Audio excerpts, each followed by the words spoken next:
সাহারি খাওয়া এটা রমজানের একটা আমল। আপনি সারা বছর লাঞ্চ করেন, ডিনার করেন, দুপুরের খানা খান, রাতের খানা খান, সকালে ব্রেকফাস্ট নাস্তা করেন, কিন্তু এর কোনোটা ইবাদত হয় না, এর কারণে আপনি সওয়াব পাবেন না। কিন্তু রমজান মাসে ভোর রাতে ঘুম থেকে উঠে যে আপনি খাবার খাবেন, এই খাবার খাওয়ার জন্য যে উঠলেন এবং খাইলেন, এর কারণে আপনার অ্যাকাউন্টে আপনার আমলনামা আল্লাহ তাআলা সওয়াব জমা করে দিবেন, আপনি রিওয়ার্ড পাবেন, বিনিময় পাবেন। কেন?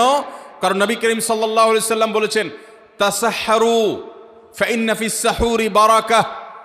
তোমরা সাহারির খাবার খাবে ভোর রাতে, রোজার মাসে রোজা রাখতে গিয়ে সাহারির খাবার খাবে। কেন? কারণ সাহারির যে খানা, এই খানাতে আল্লাহ তাআলা বরকত রেখেছেন। এই খানা খাইলে তার জন্য আমাদের স্পিরিচুয়াল, আধ্যাত্মিক বিভিন্ন রকমের উপকারিতা আল্লাহ তাআলা এর মধ্যে নিহিত রেখেছেন। এর মধ্যে খাদ্য শক্তি আছে, আমাদের এনার্জি হবে শরীরে, রোজা রাখতে সহজ হবে। এর পাশাপাশি সাহারির খাবারে আলাদা একটা বরকত আছে।